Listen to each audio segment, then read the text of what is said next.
Hatiku hampa setelah Mas Edo menyatakan niatnya melamar Maria. Rasanya semua di dalam diriku lenyap begitu saja. Aku tak sanggup lagi berada di sana. Malam itu juga, aku memutuskan untuk berbohong. Aku bilang pada Dewi dan Maria, aku harus ke kota untuk mengurus audit keuangan peternakan dan harus bermalam di sana. Aku butuh menjauh, butuh waktu untuk menenangkan diri dan memikirkan apa yang harus kulakukan sekarang. Selama akhir pekan, aku mematikan semua alat komunikasi. Aku mencoba menata kembali hatiku, meyakinkan diri untuk mengikhlaskan Mas Edo. Ini demi Maria, adikku. Aku berusaha sekuat tenaga untuk menerima kenyataan pahit ini. Senin malam, aku melangkah masuk ke rumah dengan hati yang terasa sedikit lebih ringan. Namun, ketenangan itu tak bertahan lama. Maria langsung menyambutku dengan senyum lebar.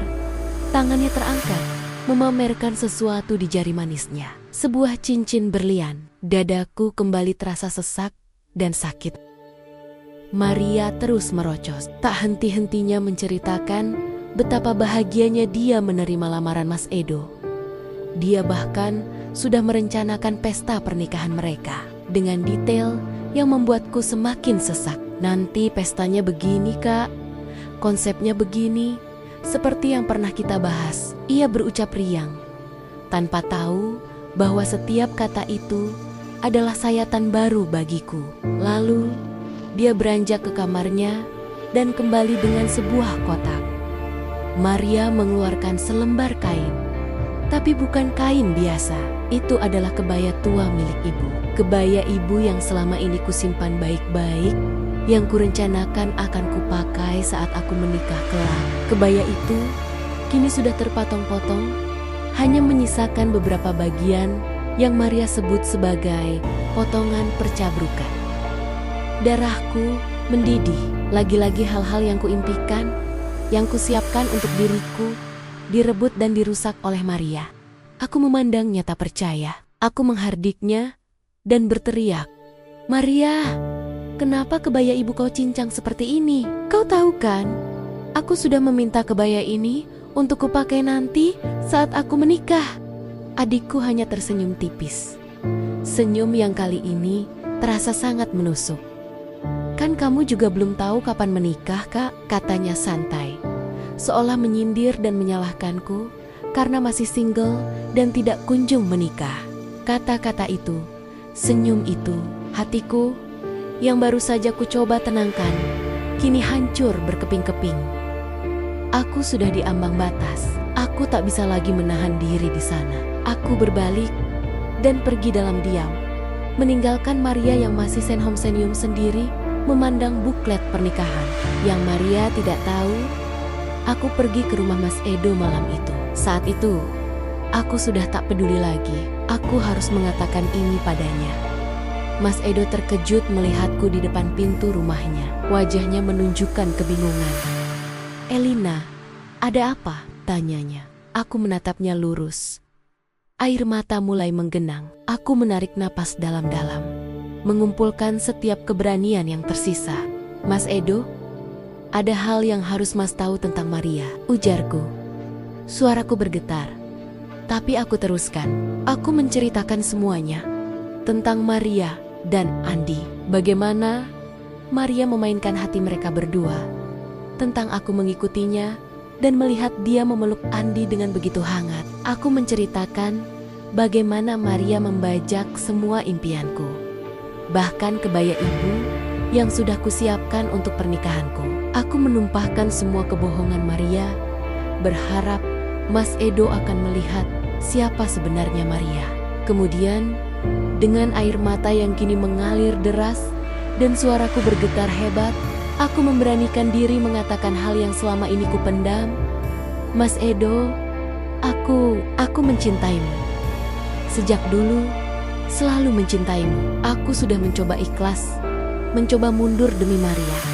Tapi aku tidak bisa lagi. Aku tidak mau Mas terluka karena kebohongan Maria. Aku memilih Mas. Tinggalkan Maria, Mas. Tinggalkan dia dan pilih aku. Aku menatapnya, berharap ada secercah pemahaman atau penerimaan.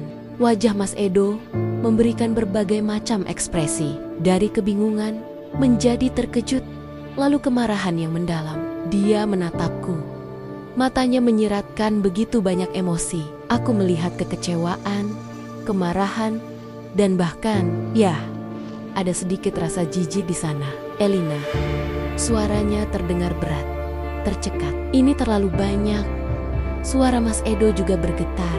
Kedua tangannya memegang kepalanya sambil memejamkan mata, seolah berusaha mencerna setiap kata.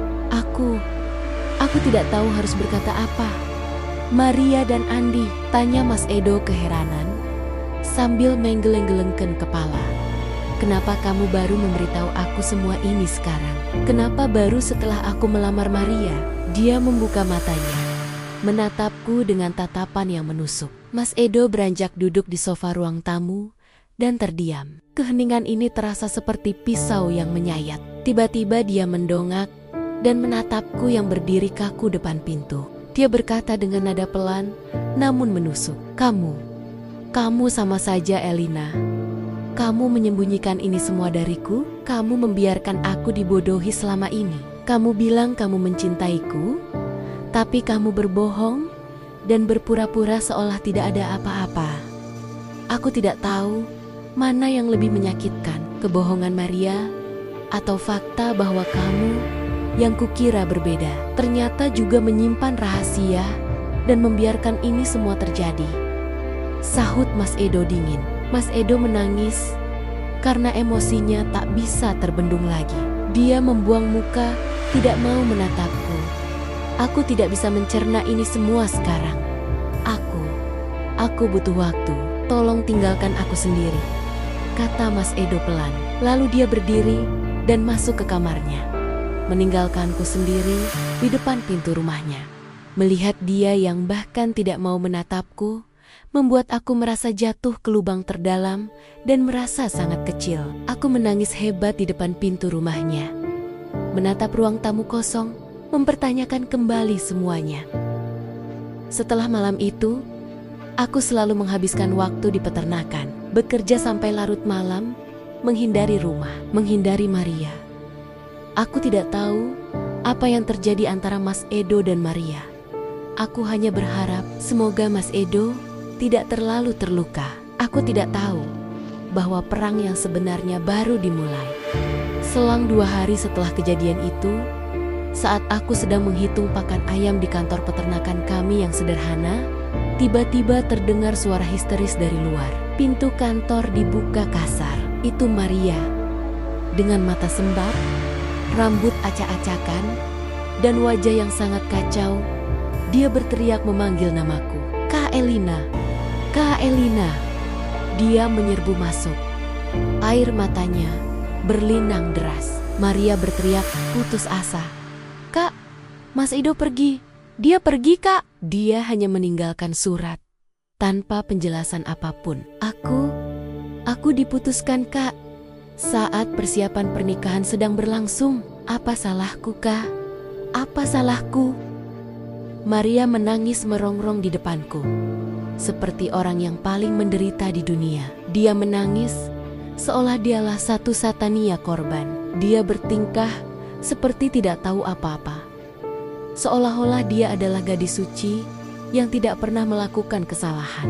Air matanya, raungan kesedihannya yang sama sekali tidak tulus di mataku, membuat batas kesabaranku jebol. Darahku mendidih lagi. Kali ini aku ingin menang. Aku nggak mau mengalah. Ya, sesekali tidak salah. Tidak peduli. Aku ingin orang tahu. Aku pun berharga untuk didengarkan. Aku berdiri, menatapnya tajam. Aku berkata tajam pada Maria. Apa salahmu? Kau bertanya apa salahmu, Maria? Suaraku naik 1 oktav. Aku yang akan memberitahumu apa salahmu. Pecahlah perang di antara kami berdua. Aku bongkar semua kebohongan Maria. Kau ingin tahu apa salahmu? Kau berbohong. Kau mempermainkan Mas Edo. Kau membohonginya tentang dirimu. Kau punya Andi. Aku berteriak lagi. Kau menduakan Mas Edo dengan Andi. Maria, aku melihatmu. Aku muntahkan semua perasaanku tanpa rem. Aku tahu semua kebohonganmu. Kau merebut mimpiku. Kau merusak kebahagiaanku. Kau menghancurkan kebahagiaanku. Maria terperangah. Wajahnya yang semula penuh air mata, kini berubah menjadi marah besar. Nadanya sinis, tidak kusangka. Jadi Kak Elina yang memberitahu, Mas Edo, kau lakukan ini karena kau iri padaku. Iya kan? Kau selalu begitu. Selalu cemburu kepadaku. Aku balas berteriak. Ya, aku cemburu. Aku cemburu karena kau selalu bisa kabur dari semua masalah di keluarga ini. Aku cemburu karena kau selalu mendapatkan kemudahan untuk apa yang kau mau, tanpa pernah harus berjuang. Sementara aku di sini menopang keluarga ini sendirian. Aku lelah, aku juga ingin bahagia. Kami saling berteriak, meluapkan semua kemarahan dan rasa sakit bertahun-tahun. Suasana di peternakan mendadak hening. Dewi yang ternyata datang ke kantor sudah menangis melihat kami. Semua karyawan yang sedang bekerja, semuanya berhenti. Mereka menatap kami, dua saudari yang sedang saling mencabik hati. Ibu Ana, sekretaris kantor, akhirnya memberanikan diri masuk ke ruangan. Nona Elina, Nona Maria, tolong, ini di peternakan. Semua orang melihat. Kami terdiam sesaat. Suara karyawan itu seperti tamparan dingin yang menyadarkan kami. Aku melihat ke sekeliling. Mata-mata penasaran, tatapan menghakimi. Rasa malu seharusnya menyeruak. Tapi tidak. Kami tidak peduli lagi. Kami sudah terlalu jauh. Suaraku memang memelan. Namun setiap kata yang keluar, setiap tatapan yang kubalas, penuh dengan amarah. Maria juga. Dia tidak lagi berteriak, tapi matanya menyala, penuh amarah dan luka. Aku memelototi Maria sekali lagi, lalu berbalik. Kemarahanku belum padam. Pintu kantor peternakan itu kubanting sekuat tenaga. Suara berdebamnya memecah keheningan yang tersisa. Aku pergi, tanpa menoleh, meninggalkan Maria yang terdengar mulai terisak-isak lagi. Tangisan yang tak henti-henti, kini bukan lagi karena sandiwara, tapi karena kehancuran yang nyata. Perang sudah pecah di antara kami dan di depan mata banyak orang. Kata-kata pahit terucap. Hati hancur berkeping-keping. Aku melihat Maria terluka, tapi aku juga tahu aku sudah jauh lebih terluka. Setelah semua ini, apakah keluarga kami masih bisa menemukan jalan kembali? Atau kami akan hancur selamanya?